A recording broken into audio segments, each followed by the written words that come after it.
you think he's gonna come back? If he's Mormon, he doesn't want to come back to Missouri, I'll tell you that.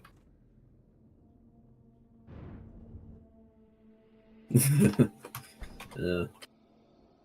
No, I don't think he's going to come back to Missouri, no. Oh, he may do like a little visit just to please the Mormons, just so they get their ego boost. Nah. It'd be quite funny, though. Yeah, he's going to slide down that big arch like a big slide. Yeah. That'll be a miracle.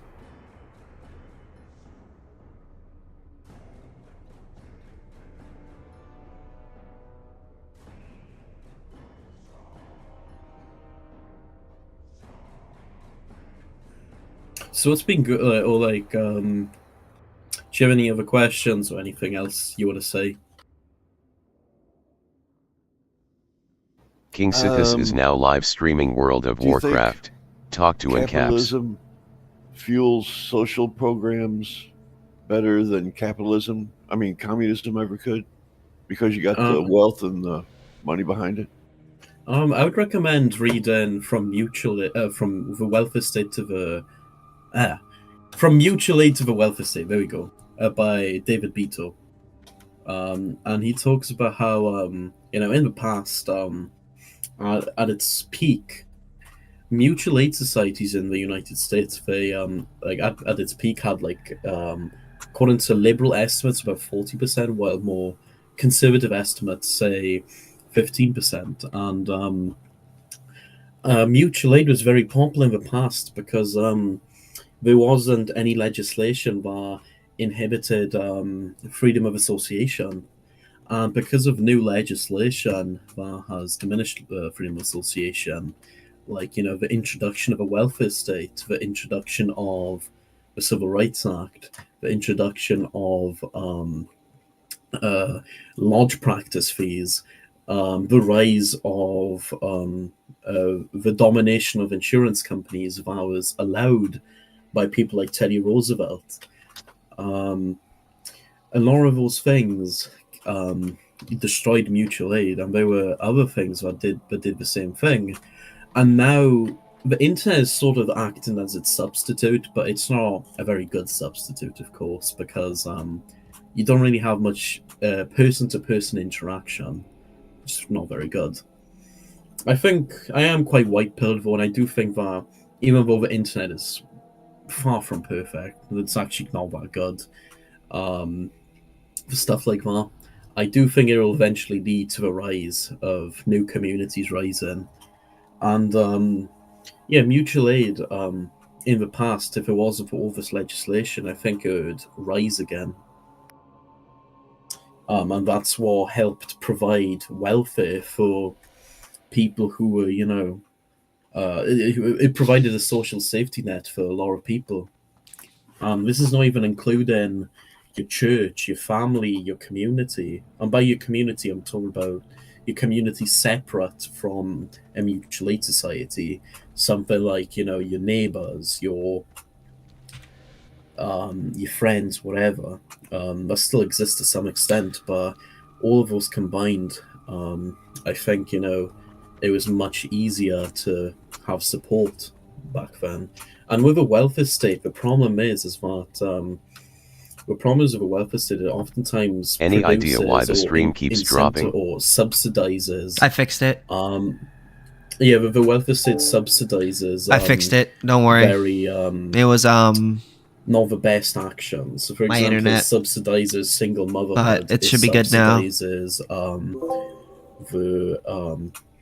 Subsidizes, for example, the reduction of fathers in families, and the reduction of fathers in families has led to, for example, the African American community committing a lot of crimes.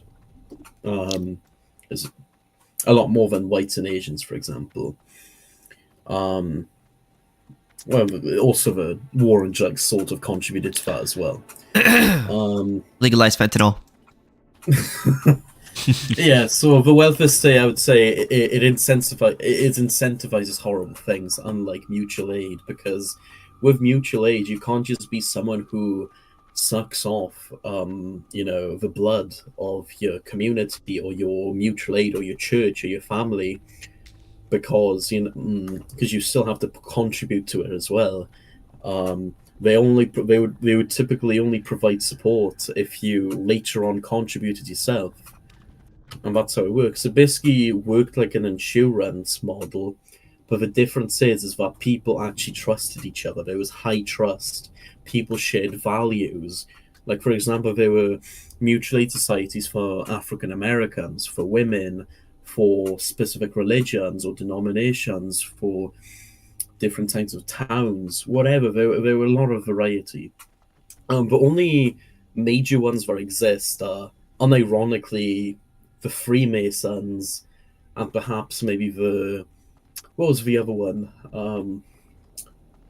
No, it's not a Bohemian Grove, but a lot of the very sketchy ones. And the reason Illuminati. why they survived, the reason why they survived is because the sketchier ones, they were far less likely to be prohibited by the government, because they didn't really have any of the major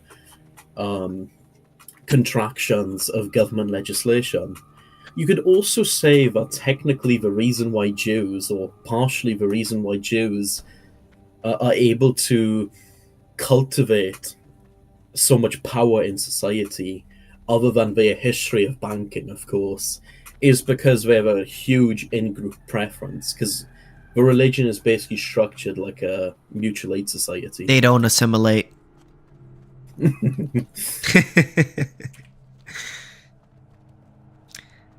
Yeah, they stick to their own.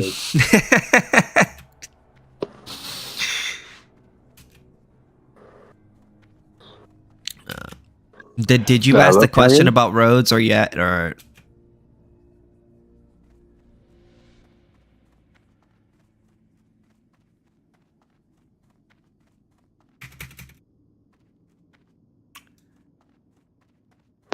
Can you hear me or no?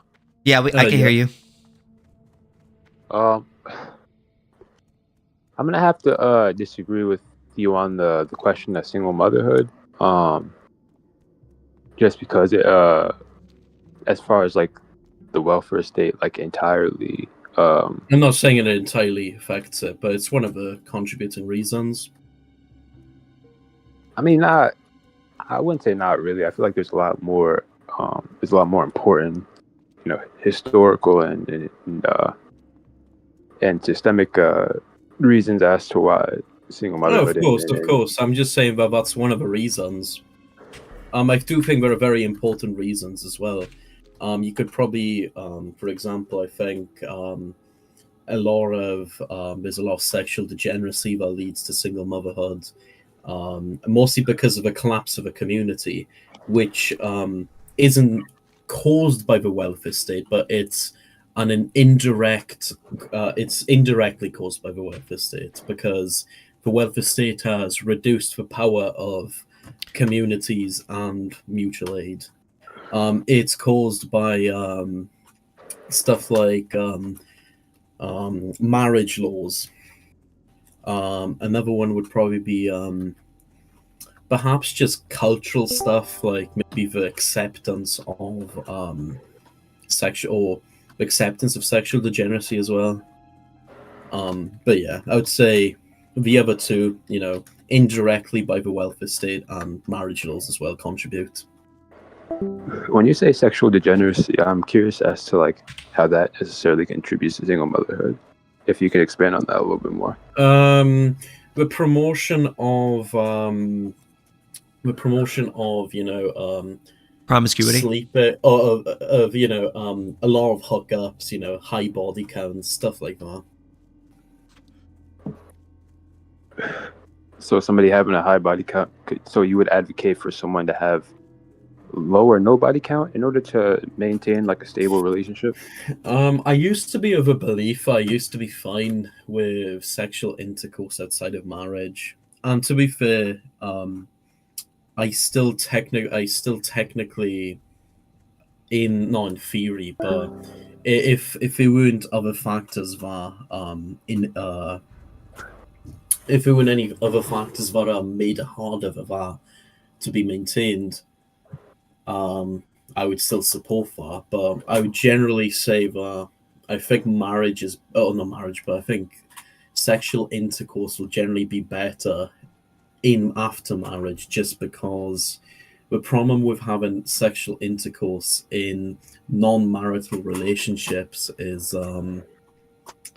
you'd get the issue of the possibility or the risk of the relationship not working out, and they would still lead to a similar outcome of not high body counts, but the body counts probably still wouldn't contribute, wouldn't be the best. Because with higher body counts, you typically have higher divorces. Higher divorces mean more the influence of marital laws, which can influence, the separation of parents, which may contribute to single motherhood or single fatherhood, whatever, because they're absent from one of their parents, or just general abuse, or abuse in general, not abuse, but neglect in general. Yeah, this is an interesting question, because you were going on about basically culture being a key contributor and a key reason. I would say probably to some extent. Yeah, sorry. Hold on. Continue. I was just mainly going to say that, given that these are cultural factors to an extent, not entirely, but to an extent that you're trying to outline as reasons as to why sexual degeneracy is or has been destroying the household or encouraging single motherhood or single fatherhood, neglect of the children and whatnot, and how government programs are incentivizing this. I'm just interested in the idea, because we have countries we have some of the Nordic countries like Denmark, Sweden, and Finland, who their promiscuity rates or their culture surrounding sexual intimacy is a lot more progressive in nature, and they have they also have a lot of government programs, and we don't usually see this kind of outcome when it comes to the amount of single mothers and the amount of people who have been scrutinized by the system. So I just don't think that these are factors that mainly contribute to the problem here. But. Well, first of all, those countries are usually very high trust. Sweden, not as much anymore, but generally places like Iceland, Denmark, Finland are very high trust societies. And secondly, the type of welfare policy you have will also have an impact. I mean, for example, a lot of the theories around some of the contributions of welfare towards stuff like single parenthood or stuff like that did actually impact a lot of welfare policy in certain countries, which made them change their policy to account more for welfare abuse, or rather the negative outcomes of welfare. So you also have to keep that in mind. I mean, sure, but I just feel like when you factor in, 400 years of, enslavement, Jim Crow laws, redlining, mass incarceration, a lot of these things I feel like are much more stronger contributors to the issues that you're. Oh yeah. That's actually the war on drugs, for example, was very detrimental to this stuff.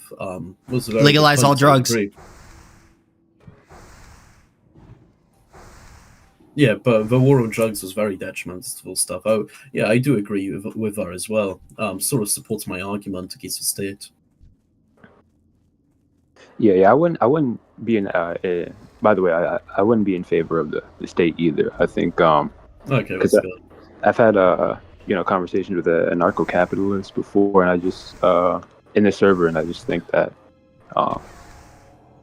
capitalism isn't really an efficient or sufficient ideology insofar as getting rid of the state is concerned. I just feel like to an extent you have wealthy corporations who kind of become their own state or their own governing body that it becomes its own oppressive force on the citizens of that society instead of politicians or presidents or governmental systems, if that makes sense. You know what I mean? Yeah, I mean, corporations are the creation of the state. What I mean is that corporations are the result of limited liability laws. And as libertarians, we believe in the abolition of limited liability in favor of full liability, i.e. tort law. And I think with that, you would see the reduction of huge corporations or reduction of the status of a corporation. So it's mostly upheld by the state. Yeah, for sure. I mean, you said what? Yeah, continue. I get. I'll just say very quickly as well. I've heard some people argue that with full liability, you'd see the destruction of private businesses, and I'm like, well, or not private businesses, but with a lot of corporations, I'm like, yeah, that's sort of the point. And let's just say hypothetically, if that led to the rise of lots of worker cooperatives, like for me, I just don't care. Just to let you know, I don't really care. I mean, if worker cooperatives are more effective, then good on them. I hope they succeed. Yeah, you can continue. No, I was just gonna say that like there are a lot of issues, like particularly when it comes to like the way that this is a lot of the things that a lot of my issues with like liberals in the United States. Mm-hmm. But like when they advocate for social programs that are kind of like a band-aid to a lot of like the deeper economic ills of that society. It just creates a weird creates a weird situation as to where like you'll have like a bunch of people who benefit, a bunch of households who benefit from these policies, but then you'll also have like a huge number of people who are like where nothing changes for them, or like it might even be more harmful, or they might take advantage, or they might abuse the system, because the only reason why they're abusing the system is because they don't really have any feasible, like other feasible means in order to support themselves. So it just feels like there should be policies implemented that address fundamental economic ills, instead of just like providing government programs for people who don't really like that's understandable, adequately fix the problem. Abolish politics. I mean, yeah, that's literally what I think. Considering you said you like the idea of anarchism, you probably like that as well. I think the destruction of mutual aid and freedom of association was detrimental. Stuff like other stuff, the war on drugs had a huge impact on, for example, the African American community. Jim Crow had a huge impact on the African American community and other communities. When you look at a lot of the northern states that didn't have, a lot of those policies, most people generally did a lot better. We need to legalize fentanyl. Bro. And like with welfare, I'm sorry, I'm just messing around, bro. Yeah, I'm serious, but I'm not joking at the same time. But you know what I mean. No, I don't want to like cut what's the name off. So like if he wanted to finish after this, but I was just gonna say like criminalizing drugs has had like a huge hugely negative impact. It's actually like counterproductive to the way that people distribute and understand drugs for the most part. What's up, new people? Questions about AnCap? Yeah, we have. Well, not necessarily AnCap. I was curious about if you believed in the non-aggression principle. Yes, we do. Yes. And I was curious whether you think that it's ever morally okay to violate the principle.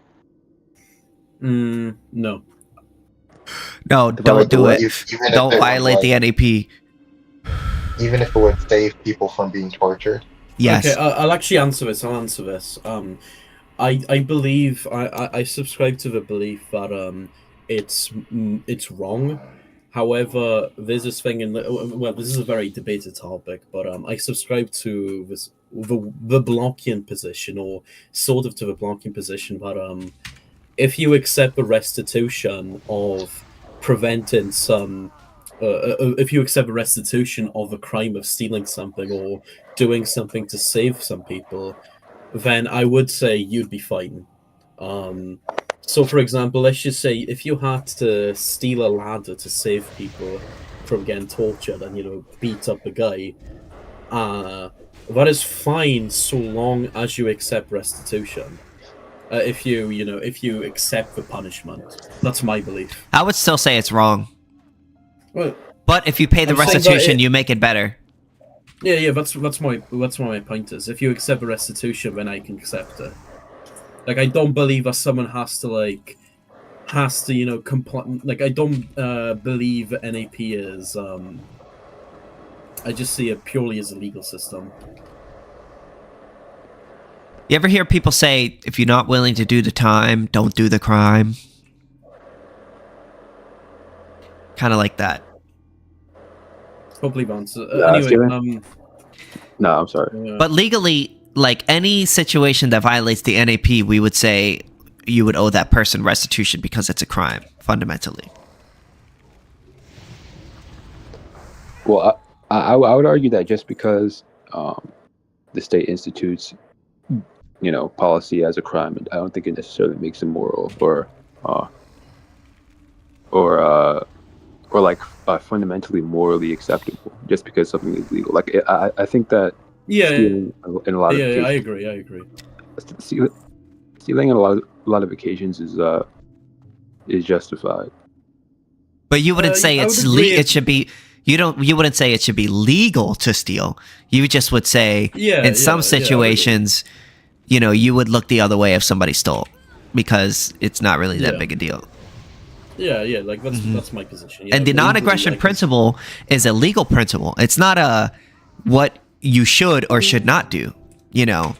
That is for morality. Yes, morality. Cartesian been running for me, man. The validity? Who's that? You said who's running for me?